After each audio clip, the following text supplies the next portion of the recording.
We're back. Yeah, I took a slightly longer break than I had intended to take. And now we're streaming. We're back at Guitar Quackery. You're watching a Guitar Quackery live. So this is the live channel of Guitar Quackery. Not to be confused with the normal channel, the original Guitar Quackery channel, which is called Guitar Quackery. I'm tired, I'm lazy, and yeah, I took a little break. We are going to be re-crowning the frets. So I am presenting this project as a tutorial. You know, doesn't really cost me more to make it into a tutorial, right? So the job is fret, level, crown, and polish, and I am splitting the level, the crown, and the polish into three separate live streams. So you are now watching part 4, because there was also some prep work in part 1 and a discovery in part 2, and then leveling in part 3, and this is part 4, re-crowning the frets. Part 4. Sorry, I'm looking at the computer there. Yeah, re-crowning. So the guitar is still outside on the neck jig. I don't know if you watched part 3. You can if you want to. You don't need to if you don't want to. And now we're going to be re-crowning the frets. Let's talk about that because we are doing a tutorial. So here I have files. These are, they're called double-sided fret crowning files, 2MAC. Okay. So you got 2 different sizes on each one of those files. They produce a different finish than what you can achieve with the with these files. These are Z files. They're diamond files. So these are more like sandpaper. And these files are hardened steel. They have little teeth that dig into the material. So they can actually produce a smoother finish than these can. Okay. So the other thing about these files is that they can remove more material with fewer strokes. So when I level the frets, well, I'm sorry, when I'm ready, after leveling the frets, when I'm ready to re-crown them, I use my own judgment. Like if I need to remove a lot of materials to re-crown the frets, like if they're very flat on top, if the flat surface is very wide across the width of the fret, then I will never start with any of these files. I will always start with this.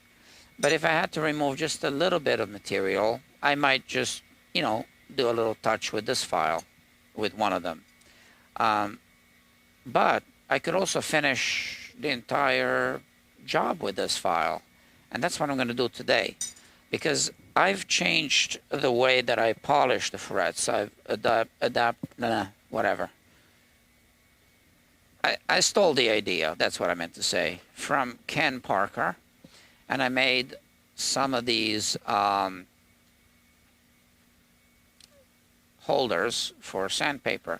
So if you think about this, this is kind of like sandpaper, but diamond grit. So this is a holder for sandpaper, and it's got a little channel. And it basically achieves the same results as this. by the way, the diamond files aren't forever, right? Nothing is forever, not even diamonds. So these are going to get smoother over time. And you can see how this one is all, it's an older file, right? You can see that these are newer, right? The logo here is still kind of new, and here it's all rubbed off, and the handle is. So this is my old original Z file. This is a centered Z file, original Z file. So sometimes I use this file to kind of smooth out, like if I've used this file, then I use the same exact model, but the very old one, just to smooth out the surface. But then again, now I switch to this method of polishing, which we are going to talk about in part 5. You're watching now part 4 in this series. So I think I'm just going to be using one of these files to re-crown the frets. Yeah. So in the past, I would start with the double edge Stumac file and then finish off with either 1 or 2 Diamond Z files.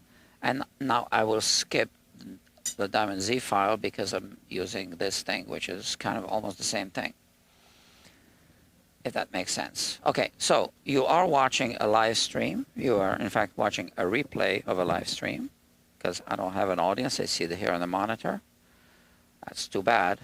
There's no live audience yet. There might be later. And let's get to work. There are some links in the description to these files. Amazon affiliate links. So I get a little bit of money if you buy through them at no extra cost to you. Here's the guitar. The other thing that's linked in the description, same thing, same deal with Amazon, is this material. Okay, this is a PU leather. I use this to protect the guitars, as you can tell. This is an idea I stole from my friend, if he still considers me a friend, since I stole his idea, Doug Proper. And yeah, he turned me on to this. So he has a cutout for every guitar make and model he's ever worked on. I don't quite go to those extremes, but you know, yeah. So this is a cutout for what? I don't know. But it kind of fits on this guitar, right? In the previous live stream, I used this tape. I'm going to remove this tape now. And I'm going to be using some of it,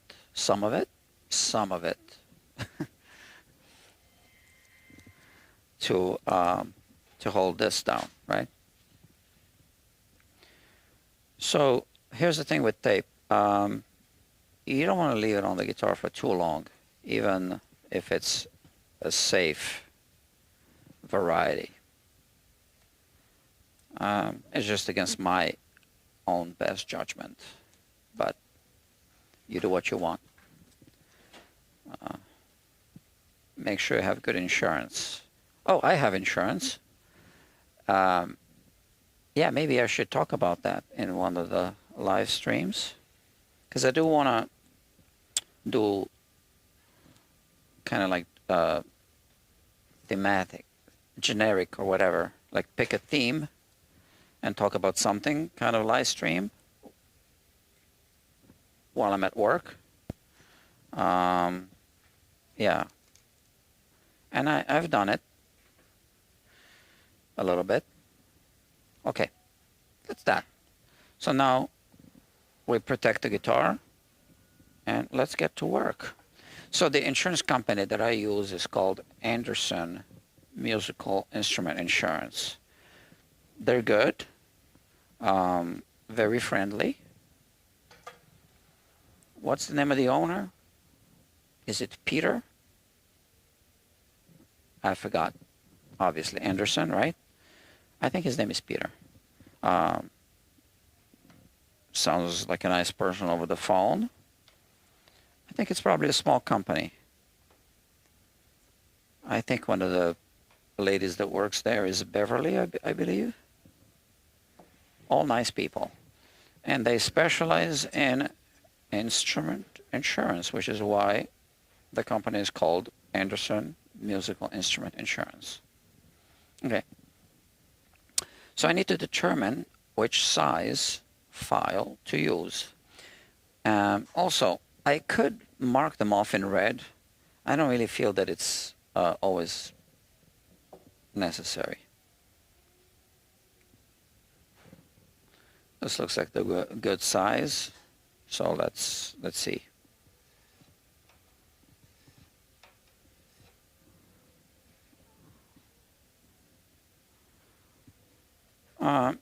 So re-crowning frets is just a standard procedure to make sure that the frets don't stay flat on top.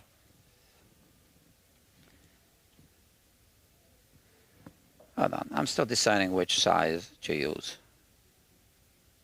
And, you know, I won't even tell you which size it is because what's the point? You're not going to be working on this actual guitar, right? So,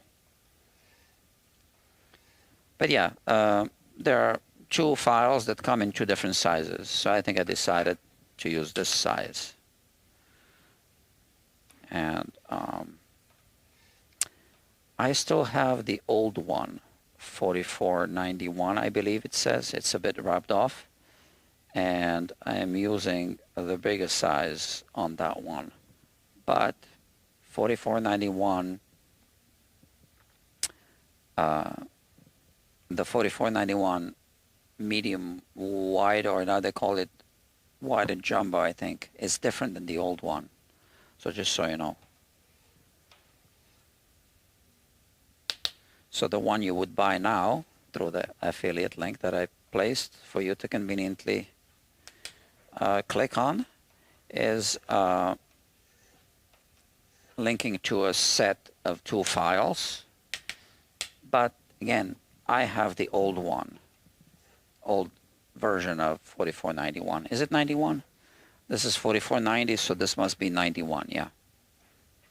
That's the old version of this file. Because I've been doing this for a while. I'm old.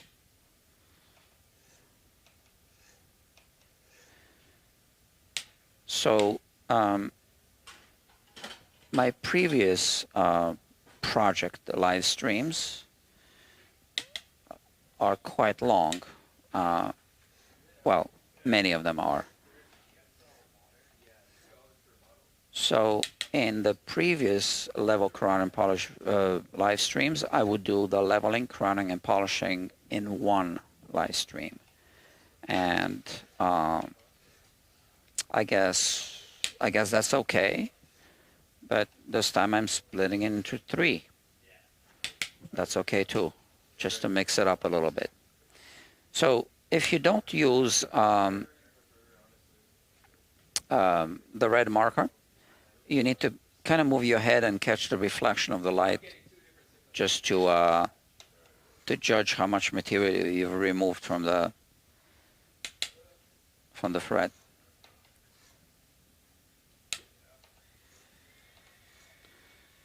In many cases, I would also do some dressing of the fret ends. In this case, I won't be doing that. There's no reason. So every guitar is different, which is why every repair order is different, even if it's the same type of job, right? level crown polish in this case. I've tried to come up with ways of charging kind of a la carte when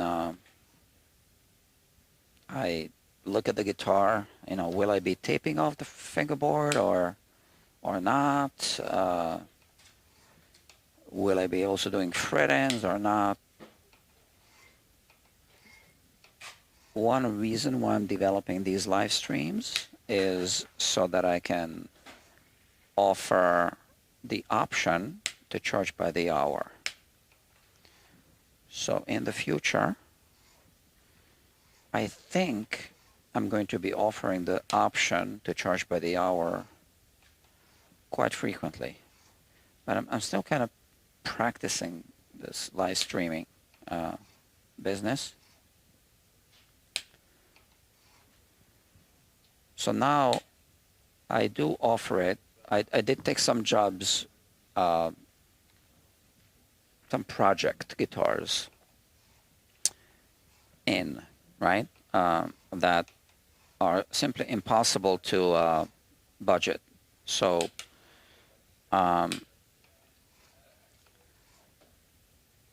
the agreement is that I will charge by the hour and stream every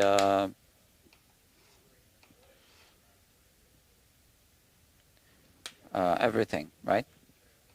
So that it's fair, right? I only charge for the hours that the customer sees that I actually work on the guitar.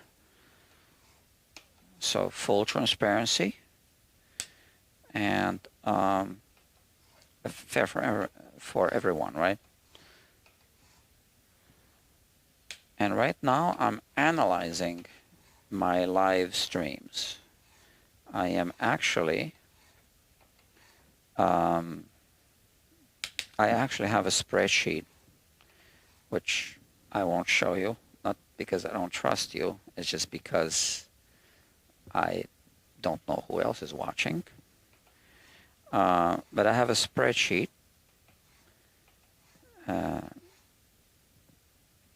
It's like an Excel spreadsheet, but it's in on the Mac. It's the Numbers app, right?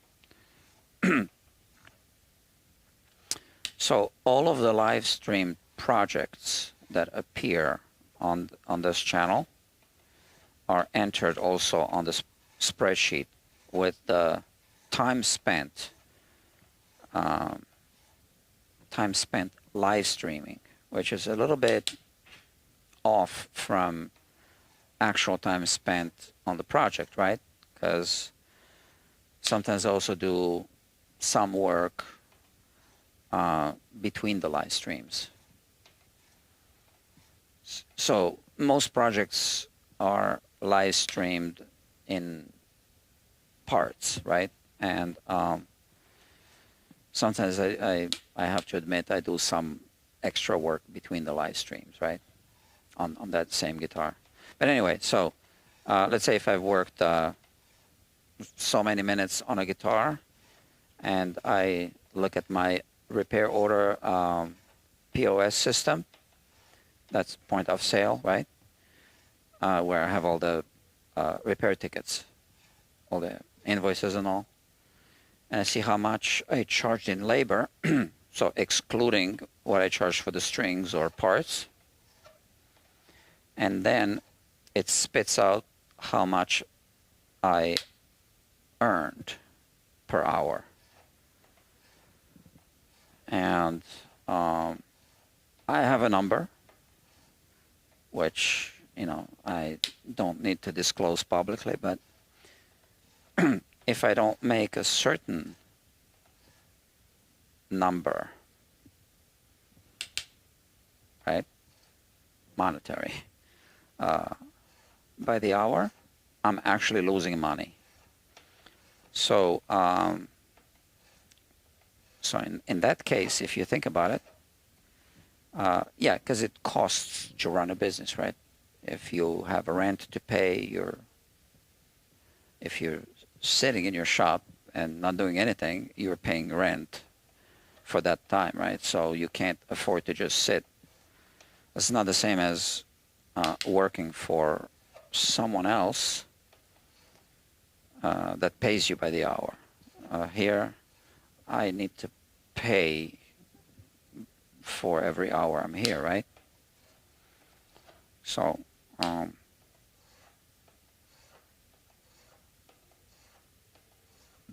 I do have a really good deal, but anyway. So I have a number, and if I just hit that number, I break even. So I worked for free. But if I'm below that number, I even paid out of my pocket to work on someone's guitar. That's how it is.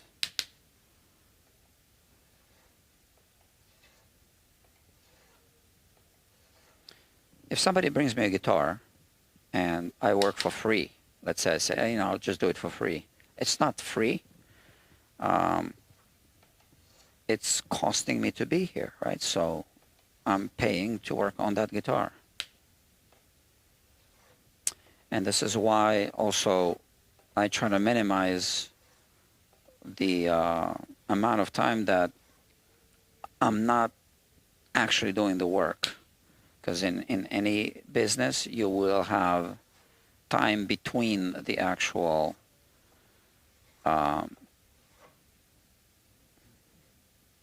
projects, right? When you're actively working on something.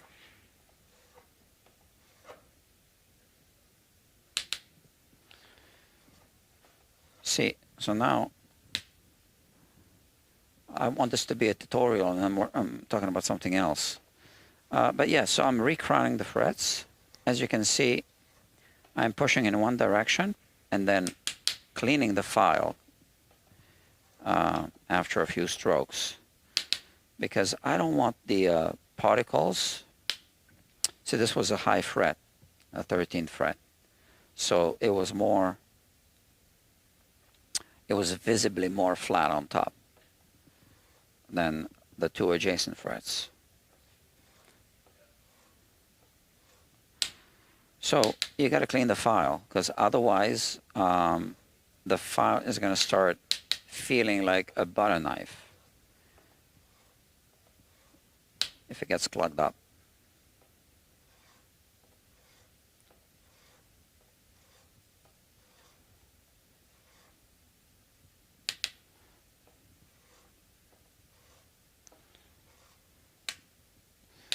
And if you do it often, the little metal particles just fall out.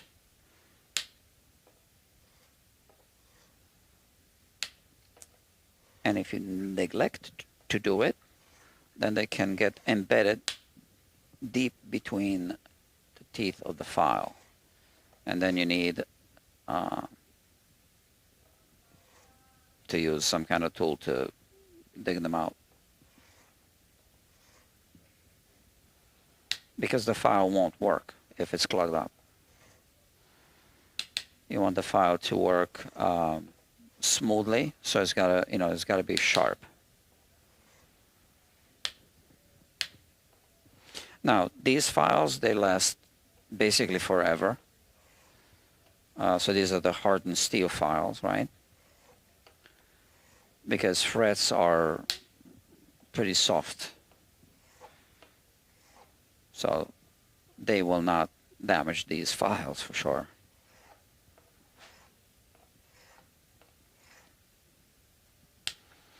Stainless steel are harder, but there are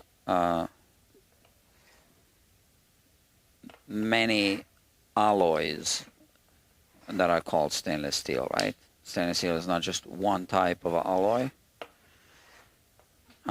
It's just a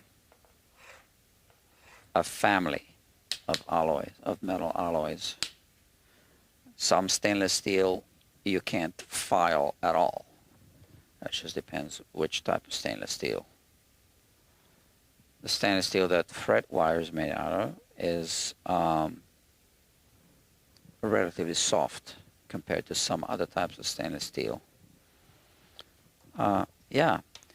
So, like I said at the beginning, this file produces really smooth finish. You can get like these chatter marks, and if you do, you can hit it with a diamond file a little bit and then continue with this file.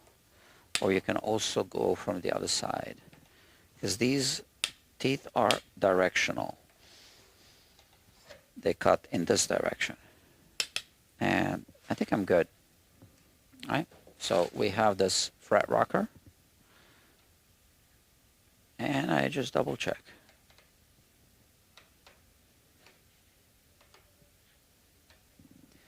Next, I'm going to clean the fingerboard using a toxic chemical.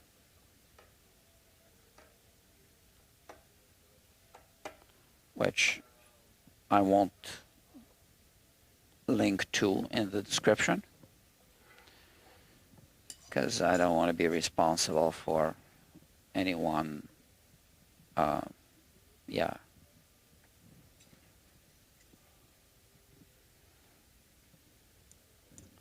Okay. Let's put the files away. You see, this didn't take too long, right? And let's get that toxic chemical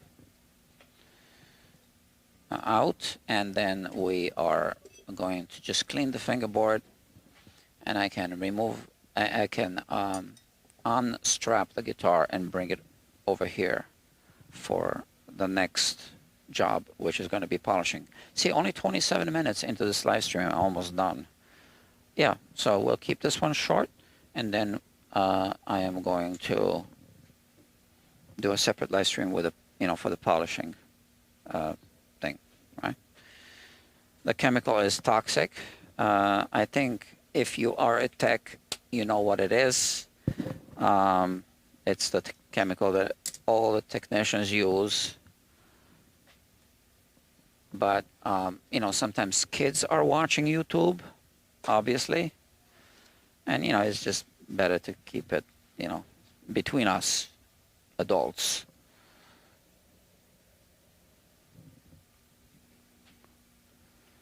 Well, sorry, grown-ups. I'm a grown-up. I'm not an adult. There's a difference. Okay.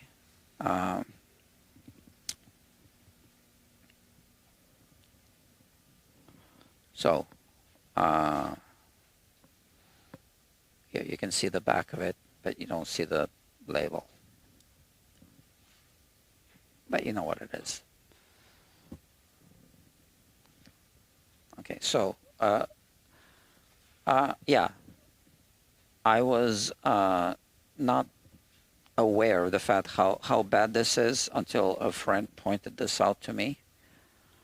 And the exact words that he used, that he read online, were no amount of it is good. So that's, something that, so you don't want to inhale it or touch it. And I've touched it, and I've inhaled it, and I guess I'm still inhaling it. But I let it evaporate like this. We got really high ceilings here. Yeah, I'm just removing whatever red marker is left, and also cleans the fingerboard a little bit.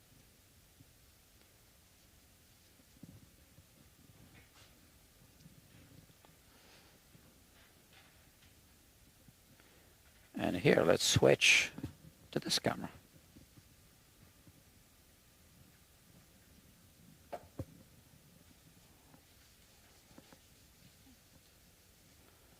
See? So we have more marker left here. We had, and that's simply because I barely touched those frets because we have a fall away, right? And I didn't want to do too much work on the fingerboard extension. because the fall away is already quite pronounced on this guitar.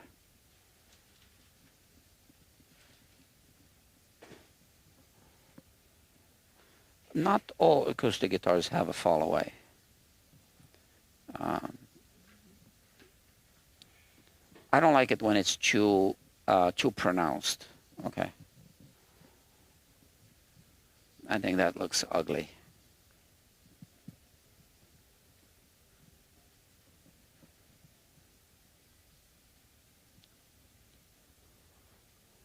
All right. Well, we're good. The nut isn't the original nut, and it just fell out. So I'm going to put this here for now. It's a very volatile liquid, so it'll evaporate very quickly. And let me put it here. And now we can put the guitar on the bench. These are the old strings. I saved them because I want to do as much work as possible using the old strings. This is the neck jig.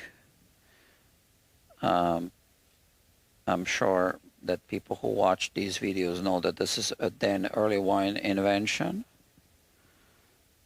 Like several other people, I stole the idea and made my own.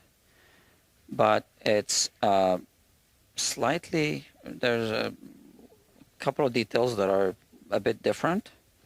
And I actually want to make, I've been meaning to make a video about that. And I have plans to modify it, even modernize it even further whenever I get a chance. But yeah. Time. So here, for example, I wanted to put a scissor jack there. I ended up not doing that. Maybe one day I will. But this is different. The thing that pulls the nut down. And the mount for the guitar is different.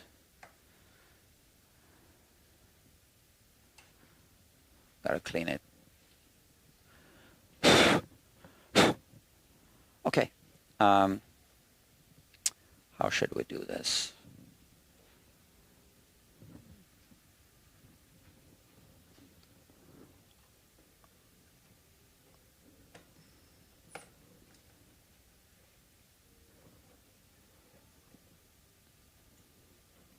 Okay.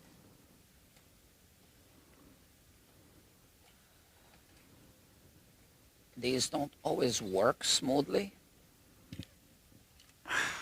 And it drives me nuts. These ratchet mechanisms.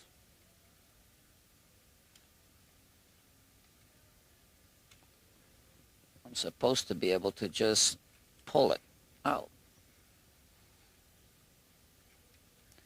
That's something to work on.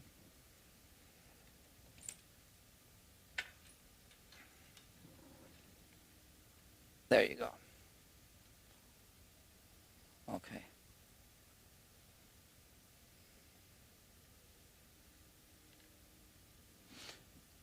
Now the guitar is just,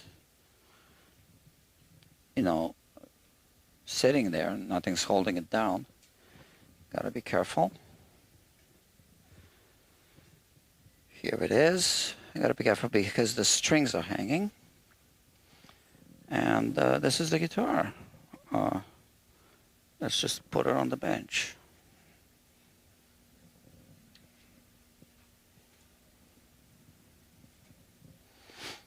Here it is.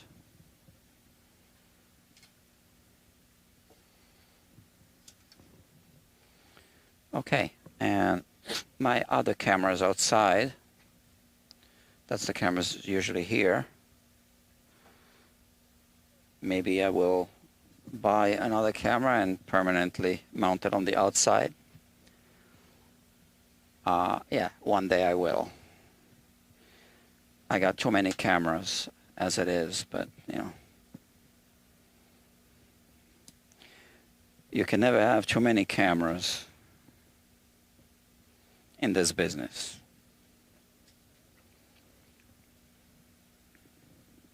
Okay.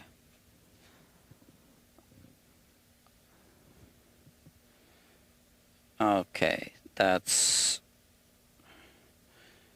okay.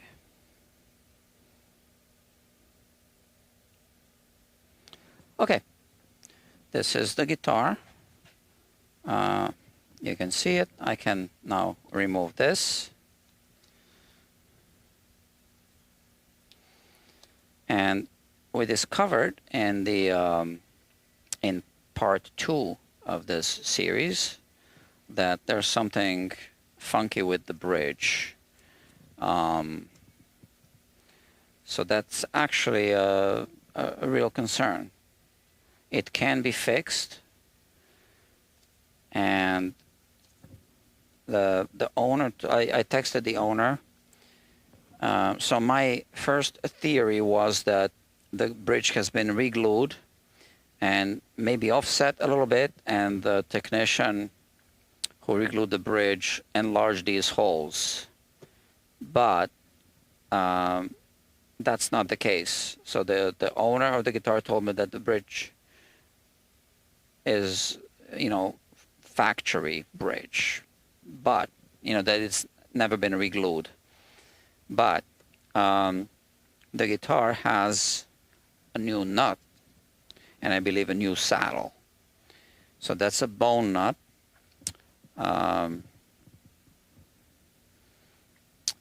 And I believe that whoever worked on this guitar enlarged these holes. And I have a theory why they might have done that. So here I have a Martin bridge. So these are the bridge pins from this bridge. They fit all the way inside. And here is a Martin bridge from a Martin guitar. Why don't I switch cameras here so I can show you?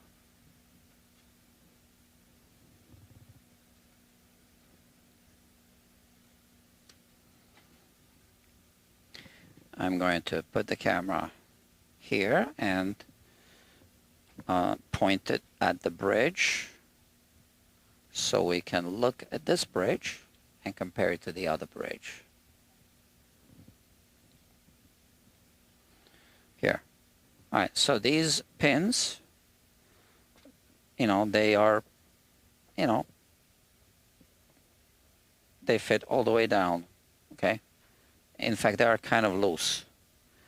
I've seen on the Martin guitars, this is a Martin bridge from a Martin guitar. You can see because it says Martin right here.